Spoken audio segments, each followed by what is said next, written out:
तो चलिए देखते हैं 2018 में रिलीज हुई ये मूवी जिसका नाम है लिटिल फॉरेस्ट। और अगर आपने अभी तक चैनल को सब्सक्राइब नहीं किया है तो कर दीजिए ना, मोटिवेशन मिलता है। मूवी की शुरुआत होती है हरे भरे पेड़ों के बीच। ये है मूवी की हीरोइन रिजू जो हमें अपनी कहानी बता रही है। मैंने 3 महीने पहले इस गांव में कदम रखा था। मतलब ये मेरा गांव है और मैं यहीं पर पली बड़ी हूँ। लेकिन इस छोटे से गांव में करियर कहाँ है? इस तरह सोचने वाली मैं पहली लड़की तो हूं नहीं। तो मैं नौकरी और बेटर फ्यूचर के लिए शहर चली गई। लेकिन वहां जाकर मुझे एहसास हुआ कि गांव मेरा भला ही छोटा सही, लेकिन कितना हरा भरा, कितना शांत और कितना खुशहाल था। ये सब सोच सोच कर मैं दिन रात परेशान रहने लगी कि मैं शहर आई ही क्यों थी। मुझे अपना फैसला बहुत गलत लगा और मैं आ गई वापस अपने गांव की गोद में। वापस आकर 1 साल तो मैं यहीं रही, लेकिन फिर मुझे एक अधूरा काम पूरा करने के लिए शहर जाना था। 3 महीने उस काम को किया और वापस लौट आई। वैसे मेरे गांव के बारे में कहना ही क्या है, आप खुद ही देख लीजिए कितनी हरियाली है। यहाँ ज्यादातर लोग चावल उगाते हैं। एप्पल और दूसरे फल अपने अपने सीजन में यहाँ भरपूर उगते हैं। इनके अलावा हम आलू और दूसरे ट्यूबर्स उगाते हैं। हाँ, कुछ चीजें हैं जिन्हें हमें शहर से खरीदना पड़ता है। अब सारी चीजें घर में थोड़ी उगेंगी। लेकिन फिर भी मुझे अपने गांव से ज्यादा अच्छी जगह आज तक कोई लगी ही नहीं। अब रिजू उस दिन को याद करती है जब वो शहर छोड़कर वापस गांव आई थी। जाड़े का मौसम था और हर तरफ बर्फ। रिजू अपने घर आई और दरवाजा खोलकर वहीं पर लेट गई और अपने घर और गांव को बहुत मिस कर रही थी। शाम होती है और राजू को बहुत भूख लग जाती है। घर में थोड़ा ही आटा और थोड़ा चावल बचा था। घर के पीछे ही कैबेज का फसल लगा था, लेकिन बर्फ में सब फ्रीज हो चुका था। लेकिन रिजू उनको निकालकर उनका सूप बनाती है और फिर चावल को कुक करके डिनर बनाकर आराम से खाती है। फिलहाल हमें यह नहीं दिखाया जाता कि इस घर में रिजू के साथ और कौन रहता है। जैसे तैसे अपनी भूख मिटाकर सो जाती है।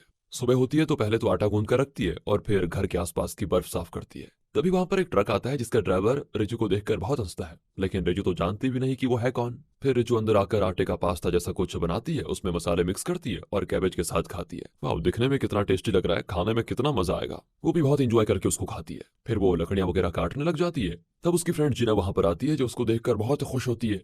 तू कब आई और मुझे फोन क्यों नहीं किया? अचानक कैसे आ गई है? अरे मुझसे मिले बगैर जाने का इरादा था क्या? रिजू भी कह देती है, अरे नहीं यार, तुझे कैसे भूल सकती हूँ, मैं तुझे बस फोन करने वाली थी, उससे पहले तो टपक पड़ी। रिजू बताती है कि यार शहर में अच्छा खाना मिल नहीं रहा था, इसीलिए यहाँ पर आ गई। हाय झूठी कहीं की, खाने के लिए कोई शहर छोड़कर आता है क्या? जरूर तो उस टीचर ट्रेनिंग एग्जाम में फेल हो गई होगी और तेरा बॉयफ्रेंड पास हो गया होगा। वो तुम्हें डांटेगा इसीलिए उससे बचकर यहाँ गई हो, राइट?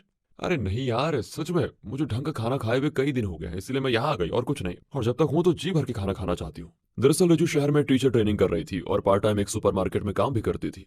उसे मजबूरन होटल का खाना खाना पड़ता था। रिजू को चावल बहुत पसंद है, लेकिन वहां का चावल ठीक से पका हुआ नहीं होता था और एकदम रबड़ जैसा हार्ड था। वो अपने कमरे में कुक करती थी, लेकिन फ्रेश सब्जियां और फ्रूट्स नहीं मिलते थे। और जैसा जिया ने गैस किया था, रिजू एग्जाम में फेल हो गई थी। रिजू का बॉयफ्रेंड पास हो गया था और वो रिजू को डांटने लगा कि इस बार भी फेल हो गई तुम। असल में ना, रिजू का पढ़ाई में मन ही नहीं लगता, उसको कुछ और ही करना है अपनी लाइफ में।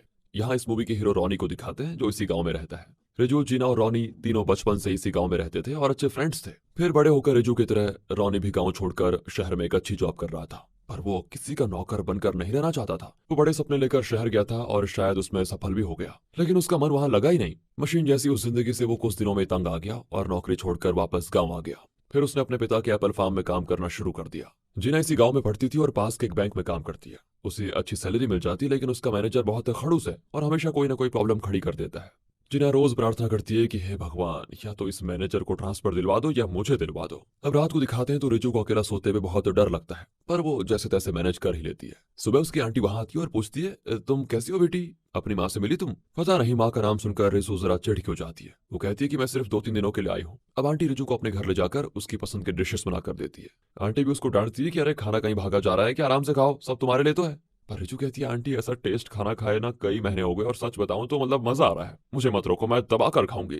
फिर रिजू घर आती है तो वहां पर रॉनी एक डॉगी लेकर खड़ा होता है। रिजू पूछती है, कैसे हो तुम? वो भी कहता है कि तुम्हें याद नहीं, पर उस दिन मैं ट्रक से आया था और तुमने शायद मुझे पहचाना नहीं। ओह, तो तुम थे क्या वो? हाँ, मैं ही तो था। ये लो, तुम अकेली रह रही हो तो मैं तुम्हारे साथ के लिए डॉगी लेकर आया हूँ। इसका नाम फिबो है। ये कहकर वो चला जाता है। उस रात रिजू आंटी के घर से लाया हुआ खाना खाकर आराम से सो जाती है। सुबह होती है और यहाँ में फ्लैशबैक में दिखाते हैं कि रिजू अपनी माँ से नफरत क्यों करती है। वो बताती है कि एक दिन मैं स्कूल से लौट रही थी तो माँ नहीं थी। रात हो गई लेकिन माँ फिर भी नहीं आई। अगले दिन भी वो नहीं आई और तब मुझे एक लेटर मिला जो माँ ने मेरे लिए छोड़ा था। उसमें माँ ने लिखा था कि अब तुम बड़ी हो गई हो, तुम्हें अब मेरी जरूरत नहीं है बेटा, तुम अपनी लाइफ को खुद संभालो, क्योंकि तुम्हारी माँ को अपनी लाइफ खुद जीनी है। अब उसके बाद उन्होंने क्या लिख रखा था ये तो मैंने पढ़ा ही नहीं। वैसे भी जरूरत क्या थी, मैंने उस कागज को कहीं और ही रख दिया जहां वो मुझे कभी याद ही ना आए। जब मैं 4 साल की थी तो मेरे पापा गुजर गए और मेरी माँ ने ही मुझे पाला था। पर मैं बड़ी हो गई, इसका मतलब ये तो नहीं कि अपनी बेटी को छोड़कर माँ चली जाएगी। मुझे तो ये भी नहीं पता कि माँ कहाँ गई है, किसके साथ गई है। और सच बताऊं तो मैंने उन्हें ढूंढने की कोशिश तक नहीं की। उस दिन मैंने फैसला किया कि मुझे अब किसी की जरूरत नहीं है और मैं ये गांव छोड़कर शहर चली गई। अब कट करके दिखाते हैं कि रिजू ने अपने फ्रेंड्स जिना और रोनी को घर बुलाया था क्योंकि वो एक स्पेशल केक बनाने वाली थी। पहले तो वो रेड बीन्स को पकाती है, फिर चावल का आटा बनाती है और फिर ग्रीन कलर के कुछ पालक को कुक करती है। येलो कलर के लिए वो कुछ ड्राई फ्लावर्स को पानी में भिगोकर रखती है। फिर आटे को ग्रीन और येलो कलर्स में अलग अलग मिक्स करके बैटर बनाती है और उसे स्टीमर में डालकर केक को स्टीम कुक करती है। इसी बीच रोनी बाहर कोई काम कर रहा होता है, दोनों उसको देख रही होती है। अब जिना रिजू को बताती है कि यार मुझे पता है, मैं तुमसे कहना तो नहीं जा रही हूँ लेकिन रोनी मुझे बहुत ज्यादा पसंद है, लगता है मैं उससे प्यार करने लगी हूँ। रिजू भी हंसती है, अरे बचपन में तुम उससे हमेशा लड़ती रहती थी, अब अचानक प्यार कहाँ से हो गया। जिना भी कहती है क्या करूं यार, इस गांव में इसके अलावा और कोई ढंग का लड़का है भी तो नहीं, उसे छोड़ो, तुम अपने बॉयफ्रेंड के बारे में बताओ। रिजू कहती है अरे उसका क्या, वो तो मजे में है, मुझसे ना वो कुछ ज्यादा एक्सपेक्ट करता है लेकिन ये मुझे डेटिंग वगैरह बिल्कुल पसंद नहीं है। अब कहते कहते रिजू रोनी को ध्यान से देखने लगती है तो जिना कहती है ओ मैडम वो मेरा है समझी, उसे घूरना बंद कर वरना तेरे बॉयफ्रेंड को बता दूंगी। इस तरह दोनों मजाक में कुकिंग करके खत्म कर देती हैं। फिर तीनों मिलकर मस्त खाते हैं। तीनों फ्रेंड्स एक साथ बहुत अच्छा वक्त गुजारते हैं। रात होती है तो रोनी और जिना वहां से निकल जाते हैं। अब रोनी पूछता है कि रिजू अपनी माँ को ढूंढने की कोशिश क्यों नहीं कर रही है। जिना कहती है अरे वो तो छोड़ो, वो तो अपनी माँ को देखना भी नहीं चाहती और उनके बारे में कुछ जानना भी नहीं चाहती, वैसे भी उसका गुस्सा होना भी तो मुनासिब है, आखिर कोई माँ अपनी बेटी को इस तरह छोड़कर जाती है क्या। अब रोनी पूछता है कि शहर में रिजू का एक बॉयफ्रेंड है, क्या रिजू ने उससे ब्रेकअप कर दिया। ये सुनकर जिना को जरा टेंशन होती है कि रिजू के बारे में ये इतना कुछ क्यों पूछ रहा है, वो भी बॉयफ्रेंड वाली बात है। वो कहती है ऐसा कुछ नहीं है, वो दोनों एक दूसरे से बहुत प्यार करते हैं, उनका ब्रेकअप होगा क्यों है। अगले दिन रिजू रोनी के फार्म में जाती है, तभी उसका बॉयफ्रेंड कॉल पे कॉल करके सवाल करता है अरे 2 दिन के लिए गई थी तुम, कहाँ हो, इतने दिन से क्या कर रही हो वहाँ, अरे तुम्हें एग्जाम दोबारा देना भी है या फिर नहीं, और वो छोड़ो तुम मेरा कॉल क्यों नहीं उठाती। उसके सवालों से तंग आकर रिजू कहती है कि हेलो हेलो, ओ ये क्या हुआ, लगता है सिग्नल वीक है, मैं बाद में कॉल करूंगी। इस तरह सिग्नल वीक होने की एक्टिंग करके वो कॉल कट कर देती है। वो रोनी के फार्म का एक चेरी टमाटो तोड़कर खाती है। तभी रोनी वहां पर मजाक में पूछता है कि अरे टमाटर चुरा कर खाने की आदत गई नहीं क्या तुम्हारी। अरे अपने फार्म में चोरी कैसी, खैर तुम ये बताओ कि अचानक तुम्हें ये फार्मिंग करने का शौक कहाँ से आ गया। रोनी कहता है इसमें हंसने की क्या बात है, क्या मैं फार्मिंग नहीं कर सकता। नहीं नहीं नहीं वो बात नहीं है रोनी, तुम तो बहुत अच्छे पढ़े लिखे थे, तो क्या हुआ तुम शहर में कुछ नहीं कर पाए क्या। अच्छा तो तुम्हारे कहने का मतलब यह है कि पढ़े लिखे लोग फार्मिंग नहीं कर सकते। कर तो सकते हैं पर तुमने ये सब कुछ सीखा कहाँ से। रोनी कहता है अपने पापा से, और कहाँ से, ऊपर से इंटरनेट नाम की भी तो कोई चीज है, उसमें रिसर्च करके बहुत कुछ पता लगा लेता हूँ। और तुम बताओ तुम्हारे माथे पे जो घाव था वो तो कहीं गायब ही हो गया। रिचू पूछती कैसा घाव, अरे तुम्हें याद नहीं है क्या, बचपन में हम टमाटर फेंक कर उसे मुंह में पकड़ने का गेम खेलते थे और एक बार मैंने टमाटर फेंका तो तुम उसे मुंह में पकड़ने के बजाय फिसल कर नीचे गिर गई, तब तुम्हारे माथे पे चोट लगी थी। अब रिचू को भी वो दिन याद आ जाता है। उस दिन की तरह आज भी ये दोनों वही गेम खेलते हैं। रिचू तो पकड़ नहीं पाती लेकिन रिचू फेंकती है तो रोनी ठीक मुंह से कैच कर लेता है। दोनों बड़ी देर तक मजे से खेल रहे होते हैं। फिर रिचू घर जाकर कुछ काम करने लग जाती है। तब उसे अपनी माँ की बात याद आती है कि कड़ी मेहनत के बाद वाइन पीना सेहत के लिए अच्छा होता है। रिजू भी अब वाइन बनाने का फैसला कर लेती है और वो भी राइस वाइन। वो पहले चावल को पानी में उबालती है और फिर उसमें यीस्ट मिक्स करके एक बोतल में डालकर कपड़े से ढक लेती है। कुछ दिन के बाद वो अच्छी तरह फर्मेंट होकर तैयार हो जाता है। तब रिजू उसको फिल्टर करके वाइन अलग कर देती है और बाकी वेस्ट अलग। एक बार उसने माँ से वाइन मांगा था तो उन्होंने उसे भी एक गिलास दिया, पर उस वक्त रिजू बहुत छोटी थी, उसे उस समय राइस वाइन का टेस्ट अच्छा नहीं लगा था, मतलब खट्टा मीठा कुछ अजीब ही टेस्ट था। फिलहाल वाइन तो रेडी हो चुकी है और वो रोनी और जिना को अंदर बुलाती है। जिना के आने में थोड़ी देरी हो जाती है तो रोनी और रिजू मिलकर वाइन के साथ खूब मजे करते हैं, कुछ खाते भी हैं। फिर दोनों कुछ देर बचपन की यादों में और मस्ती करने लग जाते हैं। तभी वहां पर जिना आ जाती है और इनको देखकर उसको होती है जलन। अब वो गुस्से में वापस जाने वाली होती है लेकिन रिजू उसको देखकर कहती है अरे वहां खड़ी क्या कर रही हो, अंदर आओ हमारे साथ, आओ एंजॉय करो। फिर तीनों मिलकर ड्रिंक करते हैं। अब रोनी और जीना तो वाइन पीकर फ्लैट ही हो जाते हैं। रिजू आसमान की ओर देखने लगती है और सोचती है अब तो यहाँ से जाने का मन ही नहीं करता। देखते देखते बसंत ऋतु आ जाती है। रिजू अपने वेजिटेबल गार्डन में आलू वगैरह प्लांट करती है, फिर कुछ सब्जियों को सुखाती है जिन्हें विंटर में यूज किया जाता है। फिर मार्केट जाकर कुछ और पौधों के बीज ले आती है जिन्हें वो अपने गार्डन में उगाती है। उन पौधों को बड़ा होता देखकर उसे इतनी खुशी होती है कि पूछो मत, और मुझे भी। फिर वो कुछ फूल तोड़ कर लाते हैं जो एडिबल है और उन्हें नूडल्स के साथ मिक्स करके एक अच्छी डिश तैयार कर लेते हैं। वैसे उन्हें इतना कलरफुल और नेचर फूड खाते हुए देखकर आपको कैसा लग रहा है कमेंट्स में जरूर बता दीजिए। यहाँ रिजू को कुछ बुजुर्ग औरतें जबरदस्ती अपने पास बैठाकर सवाल करती है कि तुम्हारी ट्रेनिंग कैसे चल रही है, पास हुई है, फेल, नौकरी कब मिलेगी, किससे प्यार करती हो, वैसे तुम्हारी माँ कहाँ चली गई, उसने दूसरी शादी तो नहीं कर ली, उससे तुम्हारी बात होती भी है फिर नहीं। इस तरह तारीख पे तारीख, मेरा मतलब है सवाल पे सवाल सुनकर रिजू तो गुस्सा ही हो जाती है। लेकिन बुजुर्गों से वो कड़े बोल तो नहीं बोल सकती। तहजीब और तमीज नाम की भी तो कोई चीज होती है जो वो बड़े अच्छे से दिखाती है और सवाल के जवाब सिर्फ हंस कर देती है और आराम से निकल जाती है। घर पर जब भी वो कुकिंग करती है तो उसे अपनी माँ की याद आती है जिसने उसे कैबेज पैनकेक बनाना सिखाया था। हालांकि वो अपनी माँ को याद तो नहीं करना चाहती, पर क्या करे, बार बार याद आ ही जाती है। वो मन ही मन कहती है कि प्लीज माँ मुझे अकेला छोड़ दो, मेरे ख्यालों में फिर कभी मत आना। पर कहाँ, उसे फिर याद आता है कि उसकी माँ पैनकेक बनाने के लिए पहले तो कैबेज को कैरेट करके आटे में मिक्स करती थी, फिर उसमें कुछ हब्स वगैरह डालकर उसे पैन में डाल देती थी, फिर उसे मोड़कर उस पर अंडा फैला देती थी और जब वो पक जाता था तो उसको निकालकर सॉस और कुछ अच्छे से हब्स डालती थी और आखिर में एक एडिबल लकड़ी के टुकड़े उस पर डालती थी जिससे सुगंध आहा पूरे कमरे में छा जाती। इस तरह उसकी माँ कैबेज पैनकेक बनाती थी। एक बार शहर में वो एक रेस्टोरेंट में गई जहां पर एक कपल यही पैनकेक खा रहे होते हैं। तब भी रिजू को अपनी माँ की याद आई कि वो भी इसी तरह बनाकर उसे देती थी।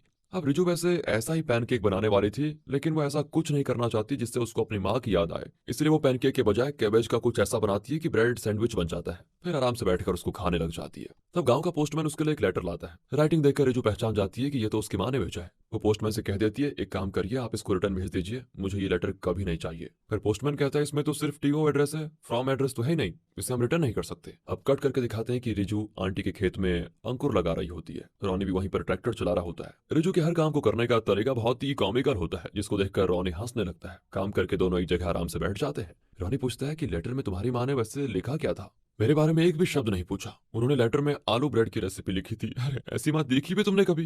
रोनी कहता है, तुम भी अपनी किसी फेवरेट डिश का रेसिपी उनको भेज दो। रिजू कहती है, मजाक मत करो यार, लेटर में उनका एड्रेस तो था नहीं, भेजू कहाँ पर? वो तो ठीक है रिजू, लेकिन तुम्हारी माँ को कैसे पता चला कि तुम यहाँ रहती हो? और ये पूछकर रोनी वहां से चला जाता है। अब रिजू भी सोच में पड़ जाती है कि हाँ यार, ये तो मैंने क्लिक ही नहीं किया, माँ को आखिर कैसे पता चला कि मैं यहाँ रहती हूँ? तब वो आंटी को देखती है और समझ जाती है कि इन्होंने ही माँ को खबर दी होगी, मतलब आंटी जानती है कि माँ कहाँ पर है। पर मुझे इससे क्या, हाँ, ये सोचकर वो घर चले जाती है और एक फूल और उसके पत्तों को आटे में टिप करती है, फिर उसे फ्राई करके स्नैक्स की तरह खाती है। इस तरह कुछ और दिन गुजर जाते हैं और बसंत ऋतु के बाद अब गर्मी के दिन आ जाते हैं। चावल की फसल बड़ी हो चुकी है और खेत एकदम हरा भरा दिखता है। रिजू ने जो फ्रूट्स और वेजिटेबल्स प्लांट किए थे उनमें बहुत सारे फल और सब्जियां निकलने लग जाती है। रोनी का दिया हुआ डॉगी फिबो भी अब बड़ा हो चुका है।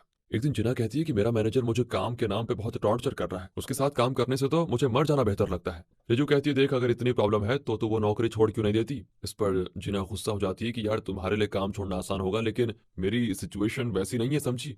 मैं तुम्हारे साथ अपना दुख शेयर करने आई थी, दिलासा देने के बजाय तुम मुझे नौकरी छोड़ने को कैसे बोल सकती हो? ये कहकर वो गुस्से में चली जाती है। रिजू की समझ में नहीं आता कि जिना ने मेरी कैजुअल बात को इतना दिल पे क्यों ले लिया। रोनी को बताती है तो वो कहता है कि जिना तो ऐसी है, कभी तो वो किसी भी चीज को सीरियसली नहीं लेती और कभी छोटी छोटी बात को बहुत दिल पे ले लेती है। वैसे भी तुम तो किसी बात को इतना ज्यादा नहीं सोचती, पर इस बारे में इतनी परेशान क्यों हो? रिजू कहती है, कुछ नहीं यार, यूं ही बस मुझे जरा बुरा लग गया। रोनी कहता है, तुम्हें याद है जब हम 4th क्लास में थे तो तुम्हें कुछ लड़के बुली करते थे, पर तुम उन्हें इग्नोर करती रहती थी। कुछ दिन के बाद वो लड़के बोर हो गए क्योंकि तुम कुछ रिएक्ट ही नहीं करती थी, और फिर तंग आकर उन लड़कों ने तुम्हें बुली करना ही छोड़ दिया।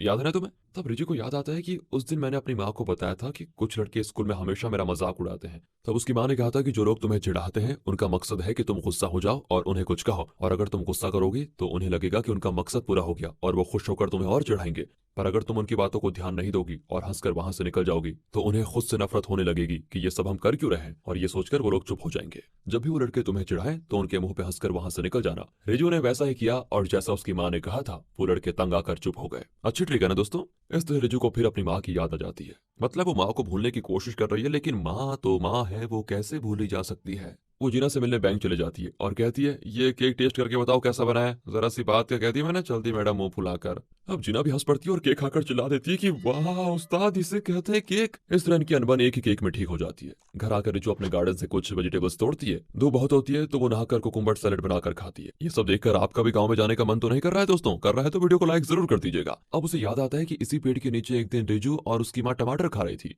रिजू की नानी माँ को डांटती रहती थी। रिजू ने माँ से पूछा, नानी तुम्हें डांटती क्यों रहती है? माँ ने कहा था कि अरे मुझे उनकी मर्जी के खिलाफ तुम्हारे पापा से शादी करनी थी, इसलिए वो आज भी मुझे ताना मारती रहती है। तो माँ, जब पापा नहीं रहे तो तुमने नानी की मर्जी से दूसरी शादी क्यों नहीं कर ली? माँ ने कहा था, मैंने तुम्हारे पापा के साथ जो खुशी से भरी जिंदगी जी थी वही मेरे लिए काफी बेटी। लेकिन माँ, क्या तुम पापा को मिस नहीं करती हो? इसके जवाब में माँ टमाटर को आधा खाकर उसे आधा दूर फेंक देती है कि मैंने इसे फेंक दिया, लेकिन ये अगले ही साल एक पौधा बन जाएगा और इसमें से नए टमाटर निकलेंगे। ये कहकर उस दिन माँ वहां से चली गई थी। रिजू को लगा कि ये क्या जवाब हुआ भला, लेकिन फिर उसके समझ में आ गया कि जिस तरह उस टमाटर के बीजों से पौधा निकलेगा उसमें से फिर टमाटर निकलेंगे, उसी तरह पापा भले ही इनके साथ ना हो लेकिन उनकी यादें माँ के मन में बार बार नए पल की तरह उगती रहेंगी। ये सारी बातें रिजू को याद आ जाती है। अब उस रात रॉनी और रिजू नदी किनारे जाकर घोंगा पकड़ते हैं, फिर उन्हें पकाकर खा रहे होते हैं। रॉनी पूछता है, क्या तुमने कभी अपने बॉयफ्रेंड को कुछ पकाकर दिया है? आई मीन प्यार से कुछ पकाकर दिया है? वो भी कहती है, हाँ, एक दिन मैं कुछ पकाकर लेकर गई थी उसके लिए। उसके फ्रेंड्स उससे पता है क्या कह रहे थे कि तुम्हारी गर्लफ्रेंड कितनी स्वीट है, तुम्हारे लिए खाना पकाकर लाती है। हमारी ऐसी किस्मत कहाँ है। पर फिर मेरे बॉयफ्रेंड ने कहा था कि कुकिंग करने के बजाय वो ठीक से पढ़ लेती तो आज टीचर ट्रेनिंग एग्जाम पास कर लेती। और ये कहकर पता है वो हंसने लगा, और उस समय मेरा दिल सच में बहुत दुख गया था। मैं वहां से चली आई, मुझे बहुत इंसल्टेड फील हुआ यार, और उस दिन की बात तो मैंने उसके लिए कभी कुकिंग की ही नहीं। अच्छा, तो क्या तुम्हारा उससे ब्रेकअप हो गया? नहीं तो ब्रेकअप क्यों करूंगी मैं। खैर वो छोड़ो, तुम बताओ तुम्हारी गर्लफ्रेंड का क्या हुआ? अरे मैं कैसे बताऊं। खैर मैं उससे बहुत प्यार करता था। मैंने शहर छोड़ने का फैसला कर लिया था, लेकिन उससे अलग नहीं होना चाहता था। पर प्रॉब्लम तो ये थी, वो मेरे साथ गांव भी नहीं आना चाहती थी, और फिर मुझे मजबूरन गांव के लिए उसके साथ ब्रेकअप करना पड़ा। इतने में जिना एक बड़े बोतल में राइस वाइन लेकर वहां पर आ जाती है। वो बहुत ही खुश होकर कहती है कि आज मैं सेलिब्रेशन मोड में हूँ, मेरा वो घुसड़ मैनेजर कहीं और ट्रांसफर हो गया, इतनी खुशी है मुझे आज। सभी मिलकर खूब पीते हैं। तब रिजू एक फैसला करती है और तुरंत अपने बॉयफ्रेंड को कॉल करती है, लेकिन वो कुछ भी बोलने से कतरा रही होती है। पर उसका बॉयफ्रेंड शायद समझ जाता है और पूछता है, क्या तुम ब्रेकअप करना चाहती हो? रिजू कहती है, हाँ, एक्चुअली मैंने अब गांव में रहने का ही फैसला कर लिया है और शायद तुमसे कभी मिलूंगी भी नहीं। I am sorry. ये कहकर वो कॉल काट देती है। लगता है रिजू रॉनी को चाहने लगी है, इसलिए उसने बिल्कुल कॉन्फिडेंट होकर अपने बॉयफ्रेंड से कर लिया है ब्रेकअप। और जिना को भी रिजू के बिहेवियर से पता चल जाता है कि ये तो रॉनी को लाइन मार रही है। वो रिजू से पूछ लेती है, क्या तुम रॉनी से प्यार करती हो? रिजू उसे टुकुर टुकुर देखने लगती है तो जिना कहती है, हम एक डीलिंग कर लेते हैं, हम दोनों ही उसे ट्राई करेंगे और वो जिसे मिलेगा वो विनर। ये कहकर वो हाथ बढ़ाती है। रिजू भी चैलेंज एक्सेप्ट करने के लिए आगे हाथ बढ़ाती है, लेकिन तभी दोनों देखते हैं कि रॉनी तो अपनी एक्स के साथ वहां आ गया है। भगवान, ये कहां से ला गया इस अनएक्सपेक्टेड ट्विस्ट को। ये सोचकर दोनों ही दूसरी तरफ मुड़ जाती हैं, जैसे कि इन्होंने रॉनी को देखा ही नहीं। फिर क्या था, दोनों घर आकर माता मनाती है कि उस चुड़ैल को अभी आना था क्या यहाँ पर। खैर छोड़ो, वैसे भी बड़ी जोर की भूख लगी है। ये कहकर जीना लहसुन, कैबेज, मिर्ची वगैरह मिक्स करके एक सूप बनाती है। इतने में रॉनी भी वहां पर आ जाता है। तीनों मिलकर उस लाल रंग के खतरनाक सूप को टेस्ट करते हैं। बेचारों की आंखें भी लाल हो जाती है, इतना तीखा बना दिया था जिन्होंने। रिजू पूछती है, तुम्हारी एक्स क्यों आई थी? नहीं नहीं कुछ नहीं, वो मुझे देखने आई थी बस, लेकिन मैंने कह दिया मैं किसी और लड़की को चाहता हूँ, फिर वो चली गई। अब ये सुनकर रिजू स्माइल करती है। अब शरद ऋतु आती है और पत्ते झड़ने लग जाते हैं। एक पेड़ से नट्स गिरते हैं जिन्हें रिजू पानी में उबालती है, फिर कुछ मसाले मिलाकर एक ग्लास बोतल में रख देती है। रौनी के फार्म में ढेर सारे एप्पल्स लगे होते हैं। रिजू चिढ़ाती है कि वाह, इस बार की फसल तो तुम्हें माला माल करने वाली है। रौनी कहता है कि तुम एप्पल्स तोड़ने में मेरी मदद करो, मैं एक बोरी एप्पल तुम्हें फ्री में दे दूंगा। पर रिजू कहती नहीं, मुझे आंटी के खेत में काम करना है, मैं बहुत बिजी हूँ। रौनी कहता है कि अरे इस तरह दूसरों के काम में बिजी रहोगी तो अपनी लाइफ को कब सुलझाओगी तुम? एक फैसला भी ढंग का लिया है तुमने अब तक? अब रिजू को उसकी बात चुभ जाती है, हालांकि वो जानती है कि रौनी की बात तो बिल्कुल 100% सच है। उस रात तेज बारिश और तूफान आ जाता है। अगले दिन आंटी के खेत को दिखाते हैं जहां ज्यादातर फसल नष्ट हो चुकी है। वैसे यार, इतनी मेहनत के बाद जब ऐसा कुछ होता है ना तो सच में बहुत बुरा लगता है। किसान करे भी तो क्या करे। यहाँ रौनी के फार्म में कई पेड़ों से एप्पल नीचे गिरकर डैमेज हो चुके होते हैं। रिजू पूछती है, तुम्हारा बहुत नुकसान हो गया है ना? लेकिन रॉनी कहता है, मैं तो पहली बार खेती कर रहा हूँ और इसे मैं नुकसान नहीं बल्कि अपनी सीख समझूंगा। अब मुझे पता चल चुका है कि किस ऋतु में क्या होता है और मुझे फ्यूचर में अपने एप्पल ट्रीज को कैसे बचाना चाहिए, सब पता चल चुका है। मुझे ये काम पसंद है, इसलिए मैं फार्मिंग कर रहा हूँ, और जो काम पसंद होता है उसमें फायदा या नुकसान हो तो हर चीज को फेस करने के लिए तैयार हो जाना चाहिए आदमी को। पर तुम तो हर काम को अधूरा ही कर रही हो, खुद को धोखा दे रही हो तुम। सही हो या गलत, जिंदगी में सारे फैसले खुद लो और उस फैसले में कंफ्यूज मत रहो, कॉन्फिडेंट रहो। ये कहकर रॉनी रिजू को एक एप्पल देता है। रिजू घर आकर पास के पेड़ से कुछ फल तोड़ती है और उन्हें घर के आगे टांग देती है। तब रिजू को याद आता है कि एक दिन रिजू की माँ भी इन फलों को इसी तरह टांग रही थी। रिजू ने उस समय उनसे बहस की थी कि माँ, मुझे इस गांव में नहीं रहना है, मैं शहर जाकर कॉलेज करूंगी और वहां नौकरी करूंगी। इस तरह गुस्से में कहकर वो उस दिन स्कूल चली गई थी। तब उसकी माँ ने उसके लिए एक लेटर लिखा था और घर छोड़कर चली गई थी। उस लेटर में जो रिजू ने पढ़ा था, उसके बाद भी उसकी माँ ने कुछ लिखा हुआ था जिसे रिजू पढ़ नहीं पाई, लेकिन अब रिजू उसको निकाल कर पढ़ती है। उन्होंने लिखा था कि मैं कभी शहर गई नहीं, मैं चाहती थी कि तुम बड़ी हो जाओ और उसके बाद अपने फैसले खुद करो, क्योंकि मुझे वो आजादी नहीं मिली और वो आजादी मैं तुम्हें देना चाहती हूँ। मेरी कम उम्र में शादी हो गई थी और उसके बाद मैंने अपने सारे सपने इस घर में दफना दिए। पर बेटी, मैं चाहती हूँ कि तुम्हारे साथ वैसा कुछ ना हो, पर आज तुम्हारी बातों से एहसास हो गया है कि तुम मैच्योर हो चुकी हो और अपना भला बुरा समझती हो। अब मुझे पूरा विश्वास हो गया है कि तुम लाइफ को समझने लगी हो। अब तुम्हें अपनी लाइफ को अपने तरीके से जीना चाहिए। मैं अपने सपनों को पूरा करने के लिए एक यात्रा पर जा रही हूँ। तुम अपना रास्ता खुद ढूंढो और उसी राह पर चलो। जब तुम मुझे ढूंढोगी तो मैं तुम्हारे पास आ जाऊंगी। रिजू अब अपनी माँ का वो खत पूरा पढ़ती है और अब वो अपनी गलती रियलाइज करती है। वो फिर अपनी माँ के लिए लिखती है एक लेटर कि माँ, मैं तुम्हें बहुत मिस करती हूँ, मुझे माफ कर दो कि मैंने तुम्हें समझने में गलती की, लेकिन आज मैं तुम्हें समझ गई हूँ। इस तरह लेटर लिखकर वो घर से निकल जाती है और दरवाजे पर रॉनी के लिए भी एक लेटर छोड़ जाती है। जब रॉनी वहां पर आता है तो उस लेटर को पढ़ना शुरू करता है। जिसमें रिजू ने लिखा था कि मुझे शहर में थोड़ा काम है जिसे खत्म करके मैं बस कुछ ही महीनों में लौट आऊंगी, तो मेरे डॉगी फिबो का ख्याल रखना। शहर में दिखाते हैं कि रिजू ने एक जगह शेफ की नौकरी कर ली थी और साथ ही अपना कोर्स भी पूरा कर रही है। 3 महीने बाद वो गाँव लौटती है और आलू के पौधे बड़े हो चुके थे। रिजू कुछ आलू निकाल कर उन्हें उबाल कर उसका स्टफिंग बनाती है, उन्हें प्याज के अंदर रखकर कुक करती है और उसे खाने बैठ जाती है। तब उसे फिबो की आवाज आती है। वो भागकर बाहर जाती है तो वहां फिबो खड़ा होता है। अरे तुम यहाँ कैसे आए? रिजू ये पूछ रही होती है कि थोड़ी दूर पर रॉनी इशारा करता है कि मैं यहाँ इसको लेकर आया हूँ। इतने दिन बाद रिजू गांव आई होती है तो वो अपनी साइकिल पर गांव में घूमने निकलती है और यही सीन मूवी की शुरुआत में दिखाया गया था। गांव घूमकर रिजू घर आती है तो दरवाजा खुला होता है, लगता है घर में कोई है। अचानक रिजू के चेहरे पर प्यारी सी स्माइल आती है और इसी के साथ ये मूवी हो जाती है खत्म। यह हम समझ सकते हैं दोस्तों कि घर पर कोई और नहीं, रिजू की माँ आ गई है। हम गैस कर सकते हैं कि शायद रोनी ने आंटी को बताया होगा कि रिजू ने अपनी माँ का लेटर पूरा पढ़ लिया था और अब वो अपनी लाइफ में बिल्कुल कॉन्फिडेंट फैसला ले चुकी है, इसलिए माँ अपनी बेटी के फैसले से खुश होकर उसको देखने आई है। और दोस्तों इसी के साथ ये गुड फील मूवी होती है खत्म। अगर आपको एक्सप्लेनेशन अच्छा लगा हो, वीडियो अच्छी लगी हो तो लाइक कीजिए, चैनल को सब्सक्राइब। मिलते हैं ऐसी बेहतरीन मूवीज के साथ, तब तक के लिए ध्यान रखिए अपना।